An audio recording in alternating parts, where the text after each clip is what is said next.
Today, we are talking our top 20 quarterback rankings, placing them into tiers. Before we dive into that list, though, remember, we are over on a brand new YouTube channel. The podcast is youtube.com/@thefantasyfootballfellas. We will be exclusively posting all of our content over there starting August 4th.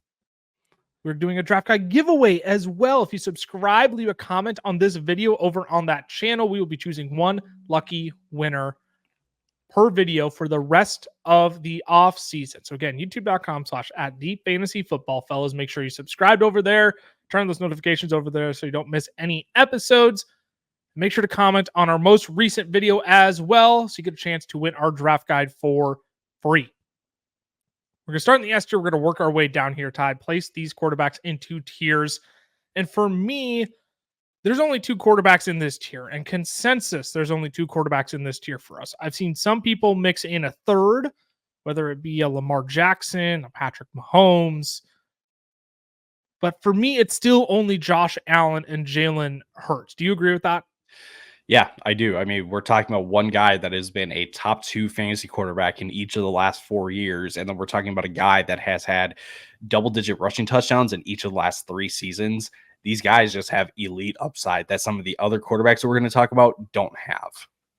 I mean, you look at Josh Allen, right? He's been the quarterback 1 and 3 the last 4 years. The 1 year he wasn't. Oh, boo-hoo, he was the quarterback 2. Okay, right? This guy has been as dominant as anyone in fantasy football. He's my quarterback 2 going into this year. Quarterback 1 still for both you and Cameron. I do have Josh Allen behind Jalen Hurts. Cam has him at quarterback 3. You have him at quarterback 2. I think my preference to Jalen Hurts this year is simply I just like the offense he's in better. I like the play caller and Kellen Moore better. I like the weapons at his disposal better. I get there's no more Jason Kelce. I get Saquon Barkley could siphon some of those rushing touchdowns. You know, do I think he still has double-digit rushing touchdowns this season? I do. I still think Jalen Hurts hits 10, 11 rushing touchdowns this year. But I do think there is the upside with Josh Allen where you get 13 touchdowns. I mean, he had 15 last year. There's just not a goal line back for this team that you have a lot of trust in. Ray Davis might be, but what's your preference to Josh Allen over Jalen Hurts in your rankings? Honestly, a coin flip. That's truly what it is. I mean, you could ask me tomorrow and I might say that I like Hurts more than Allen, right? And you can look at it from like the draft perspective of like, okay, where do both of these guys go in drafts? And the fact that Josh Allen is almost going like a full round ahead of Jalen Hurts might push some people to Jalen Hurts because you're getting like similar upside. I think the fact is like both offenses have a lot of pros in them, right? When we take a look at Philly, Kellen Moore last year had the Chargers first in pace of play. But they only put up they were only 21st in scoring, I should say, and they were 18th, I believe, in total yards. 18th in total yards. So not exactly like the ultimate or the ideal output that you wanted from the Chargers last year. But now that you take Kellen Moore and put him into Philly with Jalen Hurts, AJ Brown, Devontae Smith, and they went out and signed Saquon Barkley, like, why can't this Philly offense be top 3 in the league? And then for some people that aren't, a big fan of Josh Allen, yes, Joe Brady is now the offensive coordinator full time, and he took over halfway through last year, but Josh Allen was still the quarterback 1 when Joe Brady was the play caller. So the loss of Stephon Diggs hurts, but Josh Allen's going to be okay. Jalen Hurts is going to be okay. There's not too many, like, yes, there has been changes around both of these guys, but these guys are pretty much like change resistant, that they're not going to be too affected by what's going on around them. Yeah, I think you're going to find it's going to take a hot take, an extremely hot take for someone to tell you that Josh Allen or Jalen Hurts aren't an S-tier quarterback for fantasy football this year. They're 1 and 2, no matter where you look across the industry. You can flip-flop them. I don't care which way you have them, but they are the 2 best quarterbacks you can ask for in fantasy football. We're going to move on to the A tier. We're going to keep it moving because we don't want to beat a dead horse with these guys. Next in the A tier, we have Lamar Jackson, Patrick Mahomes, Anthony Richardson, and Kyler Murray slides in here. where to begin with these guys. We're going to call this tier the mobility plus Mahomes. Not that Mahomes can't scoot around, but the one thread that we have all between the other three guys in this tier is rushing upside. Lamar Jackson, Anthony Richardson, Kyler Murray, all are mobile with the football. They can get out of the pocket. They have an immense amount of rushing upside, which elevates their fantasy status. Let's maybe talk with Lamar Jackson, because I think there is a case for him to be put into the S tier, because last season, under Todd Monken, goodness, I almost said Greg Roman, under Todd Monken, the team was 4th in scoring and 6th in yards last year. You look over the back half of the season, Lamar was actually starting to chuck the ball around the yard a little bit. So not only are you getting great elite rushing upside with him, but you're also starting to get a quarterback who is letting it loose around the yard a little bit. With Lamar, I think the fascination is like former, last year's MVP with similar, the same weapons that he had last year, Mark Andrews, Zay Flowers, all those different kinds of things. The thing that puts Lamar in A tier, at least for me, I don't necessarily want to speak for you, but the team did go out and sign Derrick Henry, and you don't go out and sign Derrick Henry to play like second fiddle to Lamar Jackson in this offense. Yes, like the offense will still go through Lamar, but what Todd Monken did last year was get the most out of Lamar Jackson, the passer, and what we got from the rushing production is really what we should continue to expect. We're not going to see like the 2019, the 2020 season where he was just like 1,000-yard rusher with double-digit touchdowns. That's not going to happen, and especially now that we have Derrick Henry. So again, that's why he's in A tier for me. But Lamar Jackson is still going to be a very, very, very, very valuable asset when it comes to fantasy this year. No, I 100% agree. I do think the signing of Derrick Henry has to mean something. Like, even when you look, like, people could say that about Jalen Hurts of, well, Saquon Barkley has to mean something. I don't think he's the touchdown vulture that Saquon Barkley would be for Lamar Jackson. And this Eagles offense already had a plethora of weapons last year, and Jalen Hurts was just fine. Not that Lamar Jackson, is severely impacted, but you're right. I think that is what keeps him in the A tier. I mean, for crying out loud, the guys are quarterback 3 overall, right? He's my quarterback 3, your quarterback 3, Cam's quarterback 4. Again, led the league in rushing yards last year. Career highs in pass yards, completion percentage. I mean, it's looking really, really good for Lamar and Todd Monken's offense. And I think Derrick Henry does make this offense better, but again, he's not Gus. He's far better than Gus Edwards, and they're going to make sure he stays involved. I think Patrick Mahomes is an interesting conversation in this tier as well. We have him in a range of places. My goodness, I have him at quarterback 6. Cam still has him all the way up at quarterback 2, but you have him at quarterback 5. It was a bad season for Mahomes, right? We are talking about the lowest pass yards and passing touchdowns since 2019.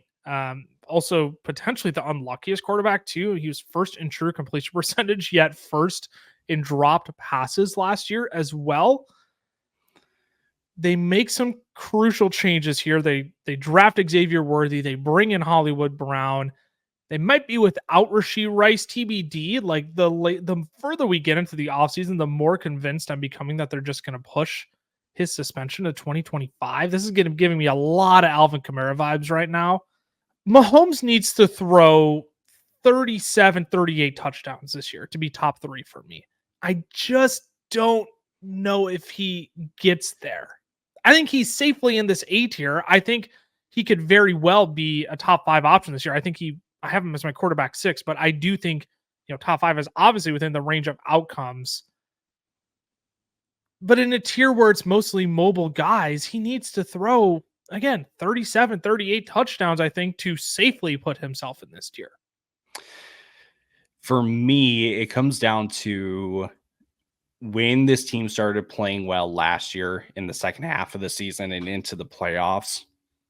It wasn't exactly because of Mahomes. Like, yes, Mahomes was playing better and the passing game was better, but it was because they got the run game going with Isaiah Pacheco, right? So like you said, like, it's a very similar argument that I made to CJ Stroud a couple weeks ago about if we are thinking, top 3 upside or top 5 upside, at the bare minimum, where Mahomes is going in drafts right now. He is going as the quarterback 3 in drafts right now, according to ADP. So we're asking for another MVP-esque season, which we've seen him do it. We've seen him be the MVP of the league. So it's, we're not going to sit here and say like, oh, it's not possible. But at the same time, is this offense, like with what's around him right now, can he put up 38 touchdowns? That's my thing that puts him into the 8s here. There's no more Tyreek Hill in this offense.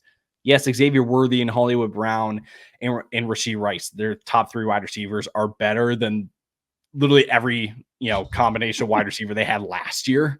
Yeah. But they are not like anywhere close to a Tyreek Hill. And yes, Travis Kelce's still there, but again, it's a pretty steep ask, in my opinion, to put up as many touchdowns as he needs to be, a top 3 quarterback. So the other 2 guys I do have ranked ahead of Mahomes, because again, I have Mahomes at 6. I do have Anthony Richardson and Kyler Murray ranked ahead of him. I do want to touch on Anthony Richardson briefly, because I think most people recognize he could break fantasy football this year. There's also been a handful of people in our shorts mentions as well that are just like, I don't want to touch him with a 10-foot pole because dude's going to get injured. I mean, he did have his season cut short by an AC shoulder injury. But look, Shane Steichen knows how to maximize these mobile quarterbacks. He was first in fantasy points per dropback last year when he was healthy. This is a guy who, with Michael Pittman Jr. at his disposal, they went out and drafted A.D. Mitchell, who, again, I still think can be a awesome talent in the NFL. You have a safety blanket in Josh Dobbs. You've got Jonathan Taylor, who I think can add a necessary rushing element to this offense. Had a necessary rushing element. That was such a stupid, obvious phrase. People could be like, Lucas, no duh, that's a necessary rushing element, but keeps the defense honest, right? They're not just going to sit back and make Anthony Richardson beat him through the air because he can, but he's got a plethora of weapons at his disposal. All I'm trying to say is Anthony Richardson could break fantasy football this year, okay? I'm going to quit talking and let you give your thoughts on AR, because he belongs in this tier. I don't care what people say. And I think he has a very, very good chance of finishing ahead of Patrick Mahomes and a legit top 3 option this year. Shane Steichen, the year before he took the Indy job, he was in Philadelphia with one Jalen Hurts. If we can get a, 20 passing touchdown with, let's say, 500 rushing yards and 10 rushing touchdowns from Anthony Richardson, he's a top 5 quarterback, because again, rushing touchdowns matter. Like, Shane Steichen has familiarity with these mobile quarterbacks that may not be the best in terms of, pure passing quarterbacks, but like I said, he makes it work. So again, if we can get a Jalen Hurts-esque rushing year and rushing production from Anthony Richardson, he's a top 5 quarterback. Yeah, it's not going to come by his arm. It almost for sure will come by his legs. But again, the rushing upside is the floor, as Josh Norris would say. And the passing upside is actually the true upside of what he can provide. Which Kyler Murray is, I think, the rare blend of both, where he's not going to be the guy who's going to go out and rush, 140 times in a season. But he's also going to give you, 3,600 passing yards, but also 95 to 100 rush attempts on the ground as well. You add Marvin Harrison Jr. this offseason. He's never averaged less than 18.3 fantasy points per game in a season. He's shown he can be the quarterback 2 overall in fantasy football in years past. I find it bizarre that so many people just don't want to do anything with Kyler Murray this year. I am loving scooping up his value in drafts this year. I mean, he's going quarterback 10 in the 8th round? Is that right? That is correct. Behind Jordan Love. Yeah, behind Jordan Love, Dak Prescott, and Joe Burrow. That's absurd. That's absurd to me. I'm sorry. Kyler belongs in this A tier because, again, we're talking about mobility. Kyler has only had 2 seasons where he has been on pace to rush for less than 95 rush attempts. And 5 of the last 7 quarterback 1 overalls have hit that mark of 95 rush attempts in a season.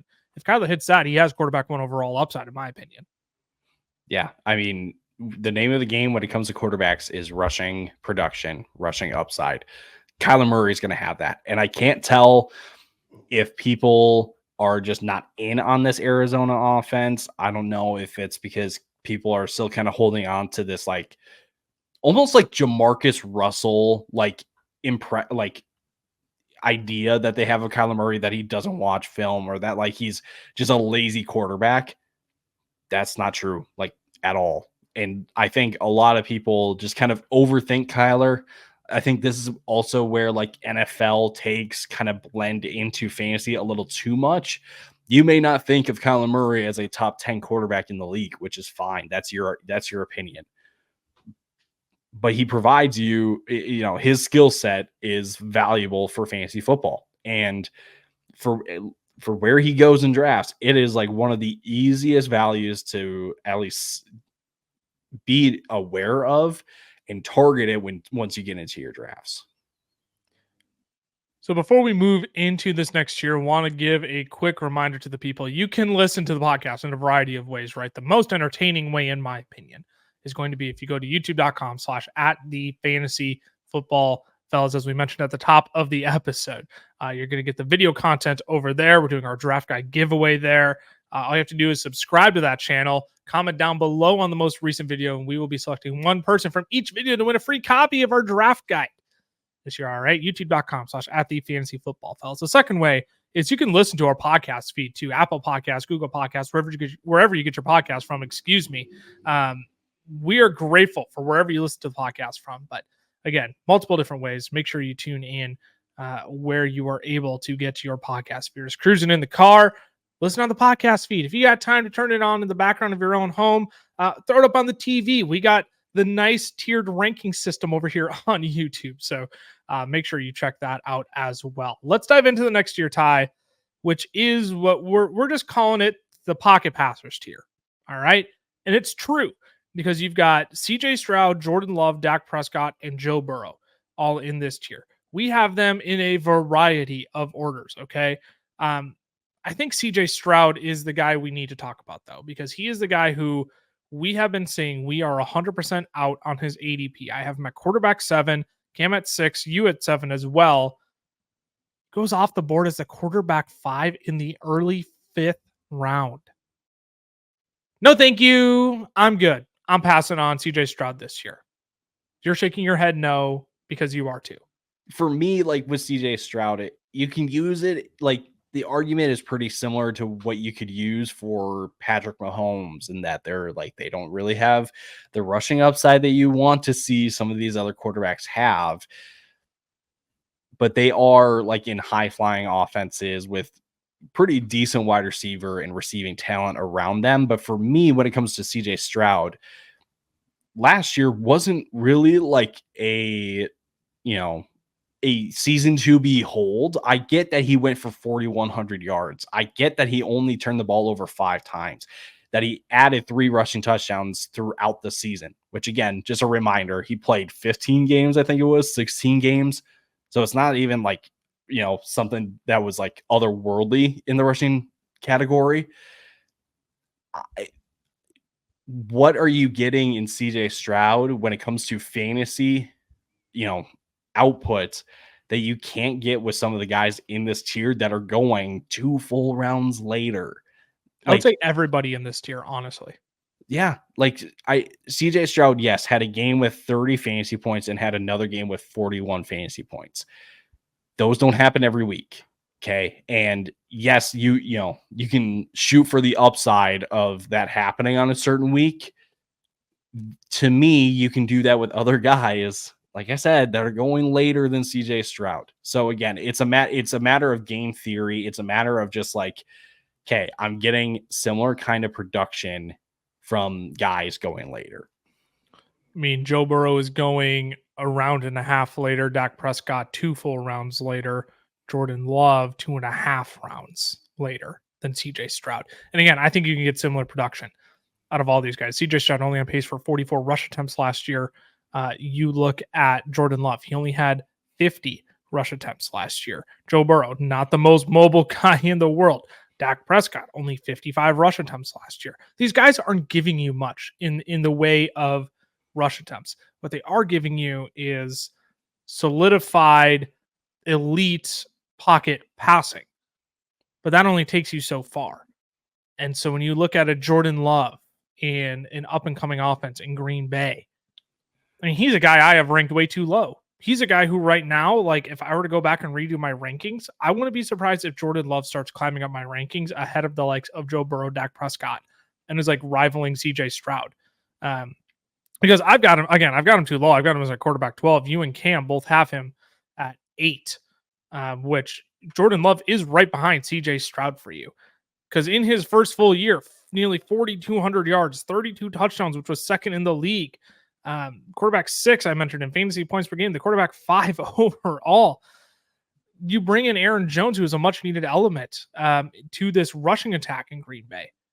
Like there's a world where I think Jordan Love does finish top 5 again this year. I mean, we saw it happen in the second half of the season last year. From weeks 11 to 18, Jordan Love had over 2,100 passing yards, had 18 passing touchdowns, 1 interception, and 2 rushing touchdowns. That's crazy. 18-1. 18-1. Insane. 18-1. And that's what? 8 games? 11, 12, 13, 14, 15, 16, 18. That's 8 games.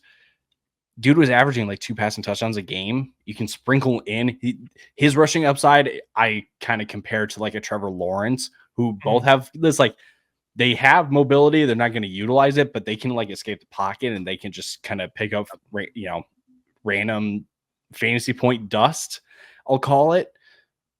Why can't Jordan Love just kind of have a similar season to what he had last year? And, I think it's an awkward spot for Jordan Love because you're like, you recognize what he did last year, but then you're also like, yeah, Lamar Jackson, Anthony Richardson, Kyler Murray are also like really great options as well.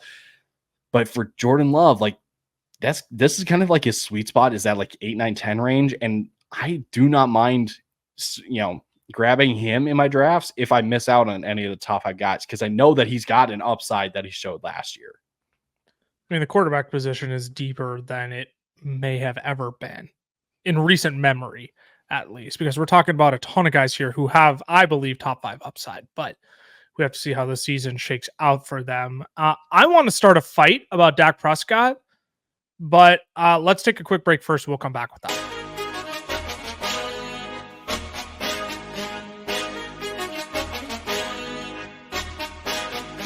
Today's podcast episode is brought to you by Underdog Fantasy, where it is best ball summer. There are 5 core best ball tournaments to play in with over $20 million up for grabs this summer. You can even take a crack at winning the top prize of $1.5 million in their infamous Best Ball Mania 5 contest.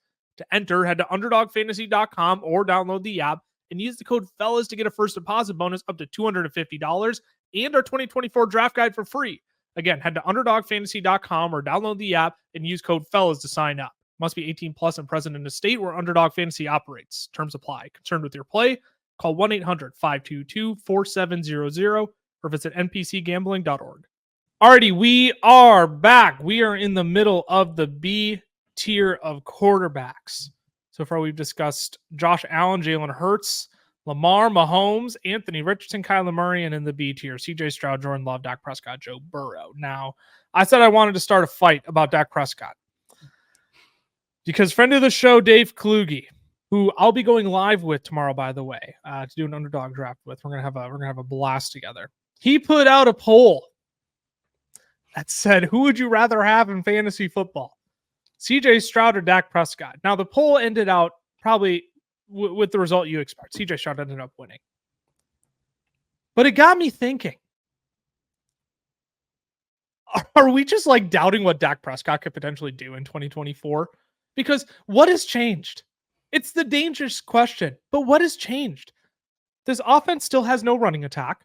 Ezekiel Elliott is their lead running back now. Okay, sorry, I'm not too impressed with Ezekiel Elliott and Rico Dowdle leading your backfield. You've still got CeeDee Lamb. They really didn't have any competition in the wide receiver room. It's still him and Brandon Cooks and Jake Ferguson. Who's to say Dak doesn't throw for another 4,500 yards this year. 32 plus touchdowns. Keeps the interceptions down. What if he piles on a few rushing touchdowns as well? We've seen him hit 6 rushing touchdowns in a season. What if Dak finishes as a top 4, 5, top 3 option again this year? That has to be within his range of outcomes, is it not?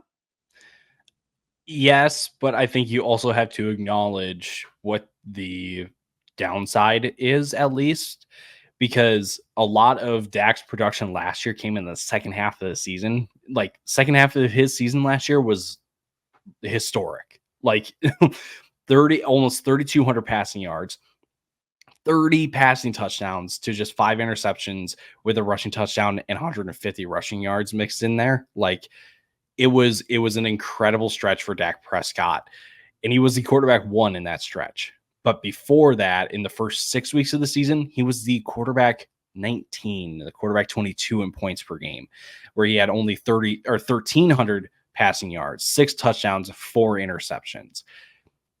Dak Prescott, I don't see why Dak can't have a similar type of season as to what he did in the second half of the season last year. But I also can see a world where things just don't click like they did last year.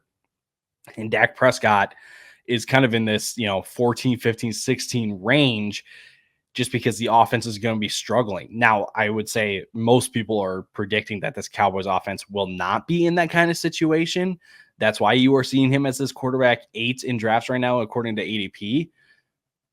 But it feels like people aren't acknowledging when they are taking Dak Prescott that both things can be true. Yeah, his floor is can be pretty low, but his ceiling can be pretty high as well. Like, both of these things are true when it comes to Dak Prescott this year, at least to me.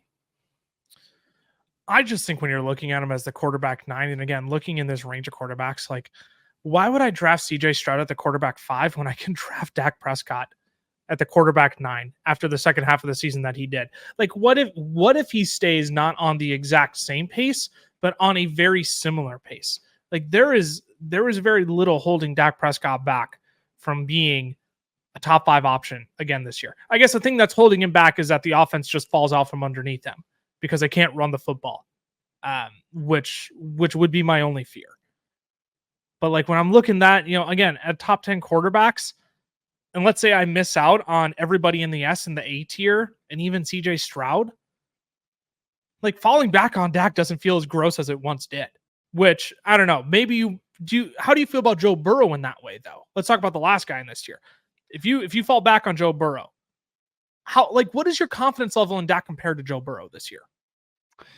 I would say I'm probably a little more confident in Dak just because Dak isn't coming off of the injury. And like Joe Burrow, as of today, as we are recording on Monday, July 22nd, Joe Burrow was clear for contact. Like, Joe Burrow should be okay going into the season.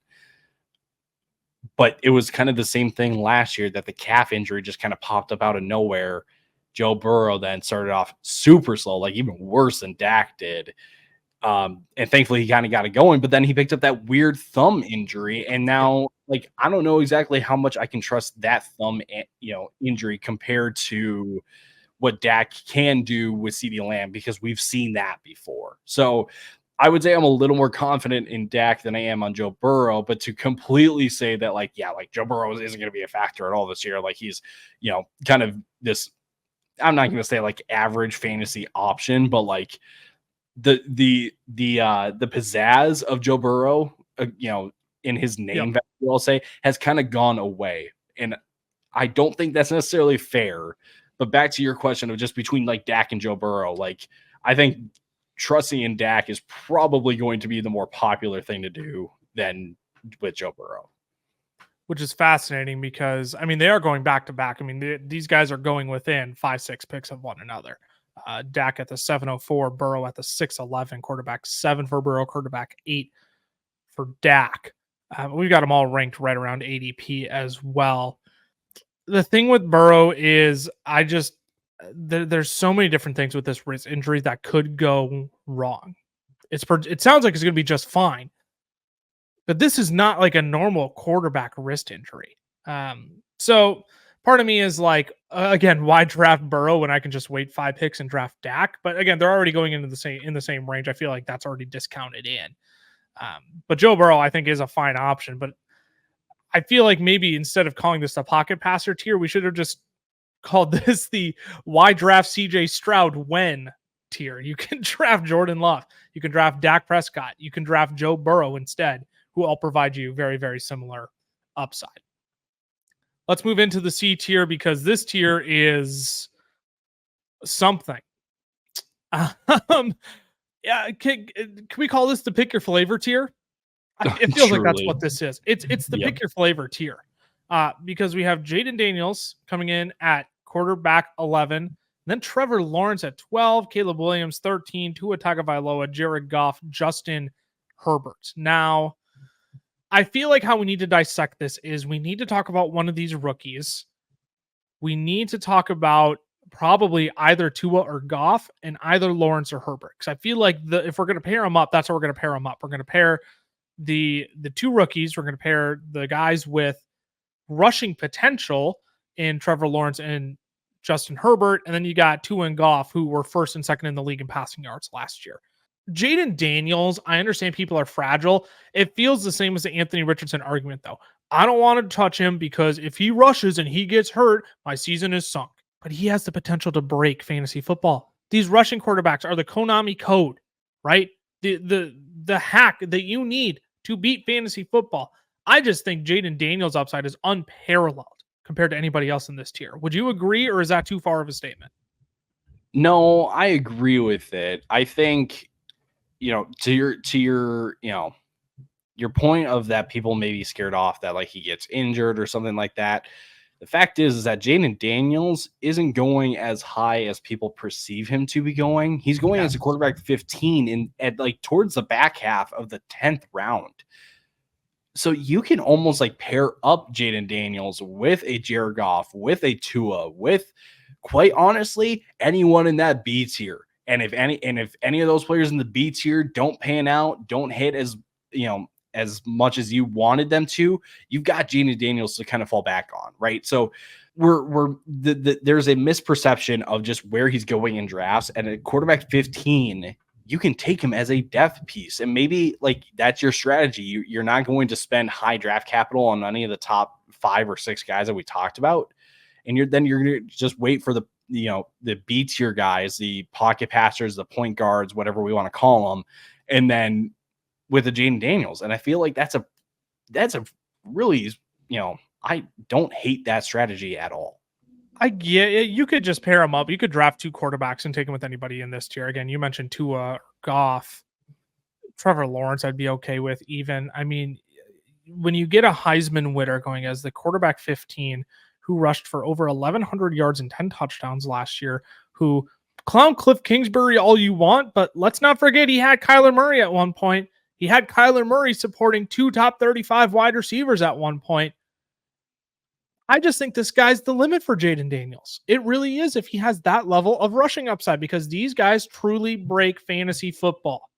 And I'm not going to be surprised if next year we're talking about Jaden Daniels in that A tier of quarterbacks, because you know what? He's got crazy rushing upside. He showed it his rookie year.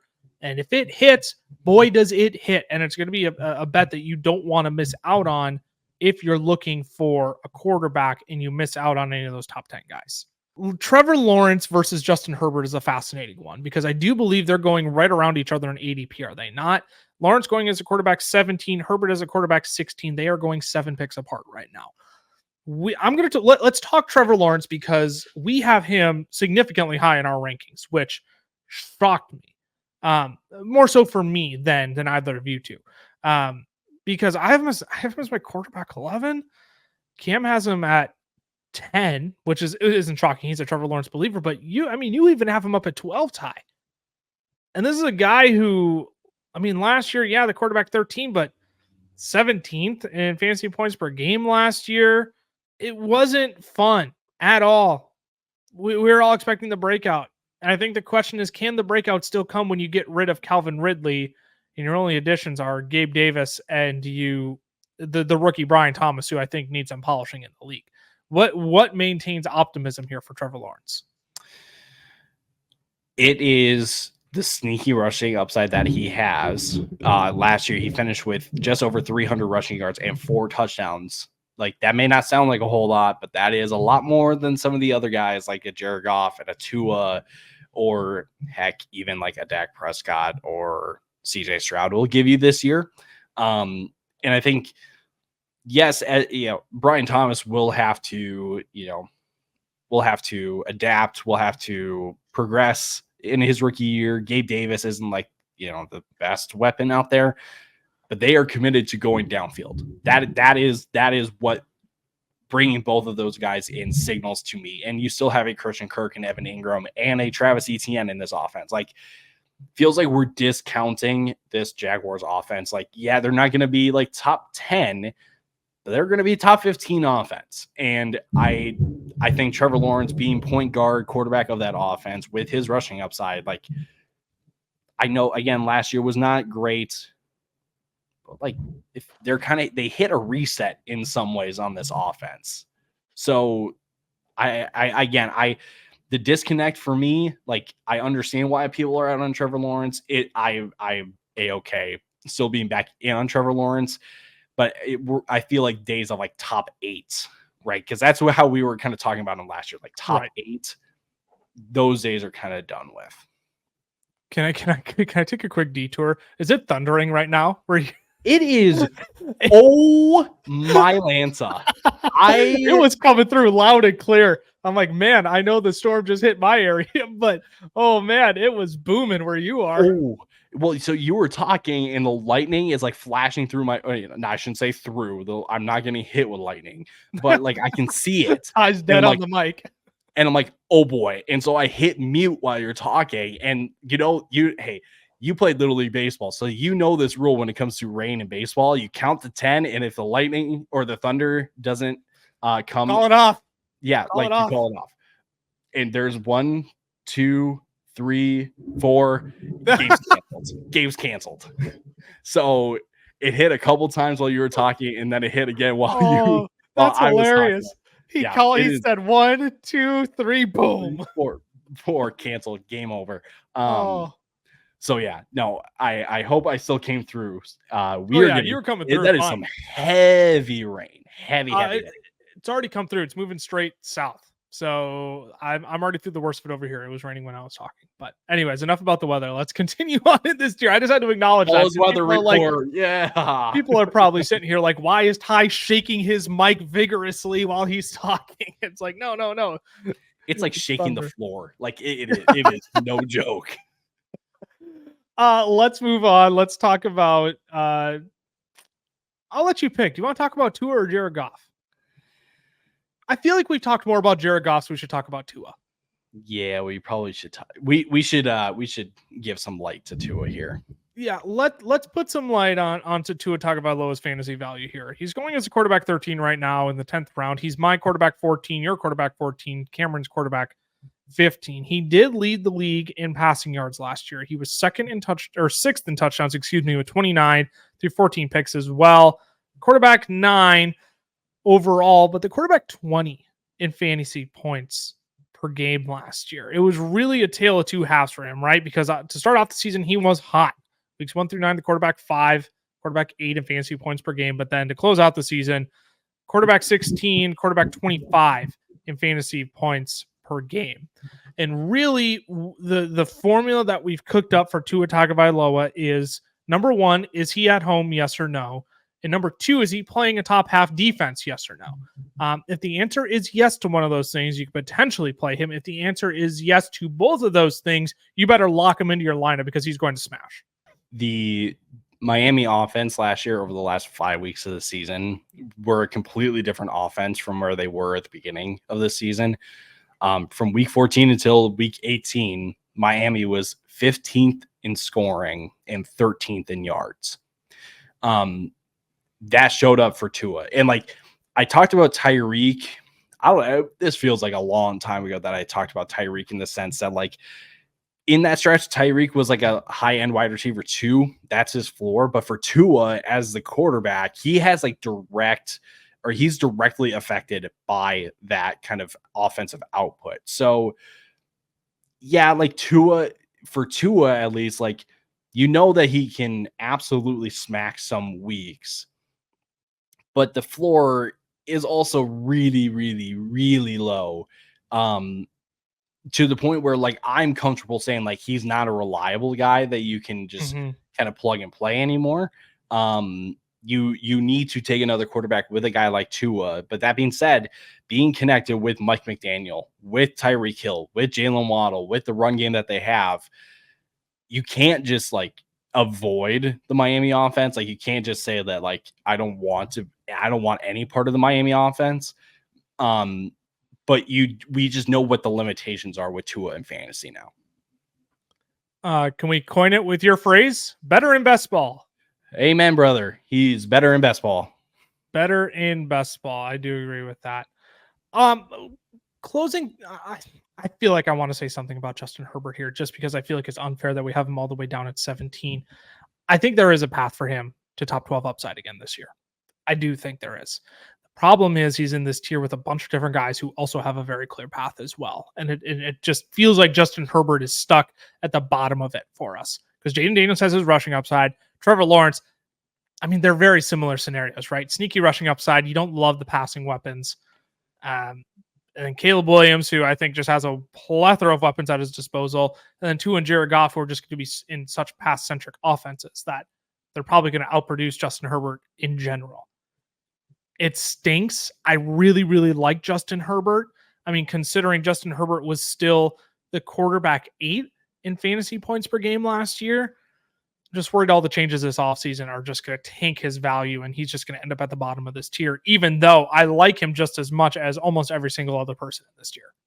Yeah, Herbert's an interesting one, because you kind of have to think about it like week to week. What is like his range of outcomes in the passing game? Because I think like Herbert is athletic enough to have some kind of like Trevor Lawrence like rushing upside. That being said, it's again, you have to ask yourself, what is the range of outcomes on a week to week basis in the passing game for this Chargers team?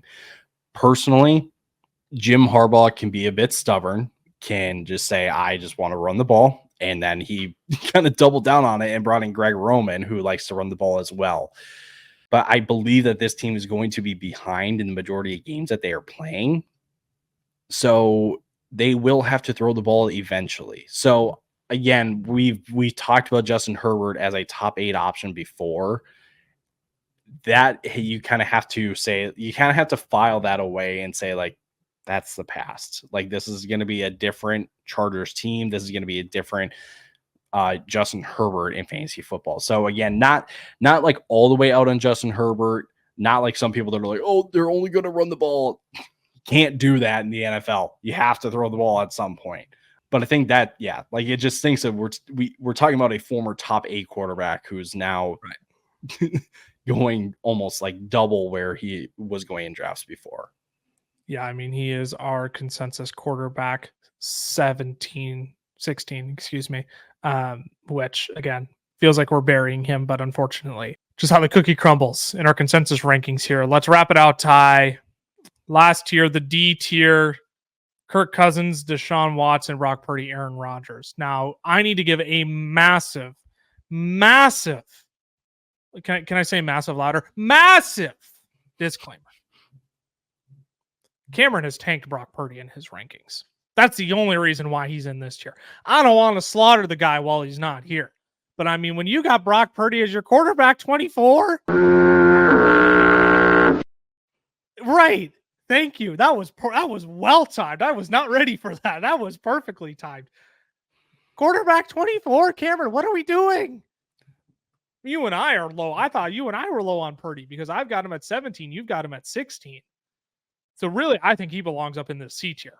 But because it's fellas consensus, I'm going to respect the guy who's taken 90% PTO the last month, 2 months. I'm just saying, it's not our fault that Brock Purdy is in this tier. If you were asking us, he'd be up in the C tier. That being said, you got 2 guys who are coming off of Achilles injuries and 1 guy who's only played 12 games in the last 2 years. I don't know what you want to call this. You want to call this old guy injury prone? You want to call this we're just taking Brock Purdy out of this equation. What is this tier? It's not even like the point guard tier, because I think these guys, it's like all guys who are fresh off of injuries that are in the latter halves of their career, and there's just so many question marks around all of them. You have confidence in Kirk and Rodgers. Watson is the one where you're like, he could be a top 15 guy this year. He could be the quarterback 30 this year. But even with Rodgers and Kirk, like, yes, Achilles injuries aren't the same for quarterbacks as they are for running backs and wide receivers. If I'm not mistaken, both of them tore the Achilles in their plant foot. So it's like, I feel like the best way to put it is just that, like, these are quarterbacks on good offenses coming back from injury struggles that don't have top 10 upside. I feel like that's the best way to say it. And I think that's the perfect way of saying it, because you even look at the Kirk Cousins and Aaron Rodgers. You love the weapons at their disposal. You got Breece Hall, you got Garrett Wilson for Aaron Rodgers, you got Bijan Robinson, Drake London, Kyle Pitts for Kirk Cousins. Shoot, even Deshaun Watson. We'll throw him. You got Amari Cooper. You've got David Njoku. You got Nick Chubb coming back from ACL. You added Jerry Jeudy. These guys have the weapons at their disposal. It's just the matter of, one, are they going to stay healthy? And two, are they going to be reliable? And maybe let's just touch on Aaron Rodgers, because I think nobody's going to debate you between Kirk Cousins. Like, Kirk Cousins is just kind of like the average guy who feels fine at his quarterback 18 ADP, and nobody's too upset about it. The thing that I'm worried about with Aaron Rodgers, fresh off of Achilles, is that the last time we saw him in 2022, he only threw for 3,700 yards, only 26 touchdowns, 12 picks. He was the quarterback 13, the quarterback 21 in fantasy points per game. It was the worst fantasy points per game finish of his career. The yards were a career low in a full season, and the touchdowns were second lowest, along with his interceptions being the second highest. Like, this is a 40-year-old quarterback we're talking about right now. And even at his quarterback 20 ADP, part of you is like, yeah, Aaron Rodgers, two-time MVP, in his age, 36, 37, 38-year-old seasons. Wow, we still got some of that, right? I don't know if we do, even with Garrett Wilson and Breece Hall. I think his quarterback ADP is fine at 20, but I don't think there's this world where he outperforms many of the guys in the C tier. If anything, it's because the guys in the C tier get injured, or they just massively flop this year. I mean, I when we first made this tier, I was like, gosh, this tier is gross. It's disgusting. It. And I was kind of thinking about it. I was like, you know what? If we were to show this to somebody and we said, pick a quarterback in this tier besides Brock Purdy, because again, somebody had to just tank his value in his ranking. But if you ask somebody, choose between Kirk, Deshaun, and Rodgers, I never thought of the possibility that people could honestly say Deshaun Watson. But I kind of see it. For Kirk, how much of his production over the last 2 years has been coming from Kevin O'Connell? That has to be asked. That has to be a question to ponder about Kirk Cousins and his outlook for this year. Now you mix in, yes, he's still got Bijan Robinson and Drake London. So his offensive weaponry is still pretty good, but he's got a pretty unproven offensive coordinator. That also needs to be said. Then you look at Rodgers. Okay, yes, he's got Garrett Wilson and Breece Hall. His play caller is Nathaniel Hackett. Do people just forget? That's his boy, though. Boy. Well, yeah, sorry. Goodness gracious.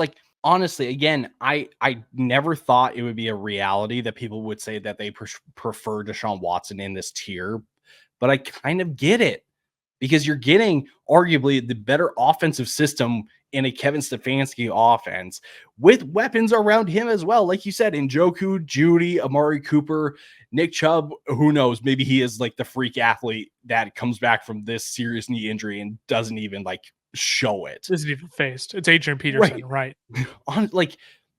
Honestly, for me, I've got Deshaun Watson as my quarterback 21. I've got Kirk as my quarterback 20. I've got Rodgers as my quarterback 17. Don't be surprised in the next couple of weeks if I've got Deshaun Watson ahead of both of these guys, and maybe even a Justin Herbert. Oh, Oh, did Ooh. I just say that out loud? I might have said that out loud. He might have. Oh boy. Oh boy. Oh, man. I'll say this. I think the thing we need to keep in mind with Kirk Cousins is he's also getting another Sean McVay lineage descendant as his offensive coordinator. I know Zach Robinson isn't this proven guy. He wasn't the offensive coordinator like Kevin O'Connell was, but I mean, he's still quarterbacks coach, still passing game coordinator last year for the Los Angeles Rams on a team that was ninth in scoring and seventh in yards last year, that didn't have its weapons all healthy until week 12 last year. I mean, there is a world where I think Kirk Cousins is just fine and he bounces back and finds himself in the C tier. I would again take Brock Purdy out of this tier because you and I agree he should be in at least the C tier. But if I'm going to take one of these guys out of Kirk, Deshaun, Rodgers, I still think it's Kirk Cousins because Deshaun Watson is still plenty concerning in and of himself. I mean, he has been great. His lines over the last 2 seasons, when he's played 6 games in each, have been essentially identical. I mean, it is 170 to 171 attempts, 1,100 yards. It's a difference of 13 yards, 6.5 yards per attempt, 7 touchdowns, 15.1 fantasy points per game in both seasons. So it's not great, right? I understand there's an upside case to be made there, but if I'm going to choose one not named Brock Purdy in this tier, I do think it is going to be Kirk Cousins. It's just, man, after you get past like the top 17 quarterbacks, honestly, crazy like, take. Sorry, rewind. Not to interrupt you. I'll take Geno Smith over all of them. I'll take Geno Smith. I'll take Matt Stafford. Like, yep. Give me those. Keep guys. Going. That's really about it. I mean, I mean, again, with how our consensus shook out, I mean, again, Geno Smith and Matthew Stafford were the 2 next names on our list. Now, I've got Matthew Stafford pretty far down in my rankings. I need to make some tweaks. Oh, you're doppelganger. What are you doing? I know. I know. I got to bring him up in my ranks. But I will take, like, once I go back and redo my rankings, I will have Geno Smith and Matthew Stafford ranked probably ahead of Deshaun and Rodgers for sure. And I might even go as far as Kirk too. Let's wrap it out there. It feels like that's a good stopping point. We're going to be back later this week. We're going to rank.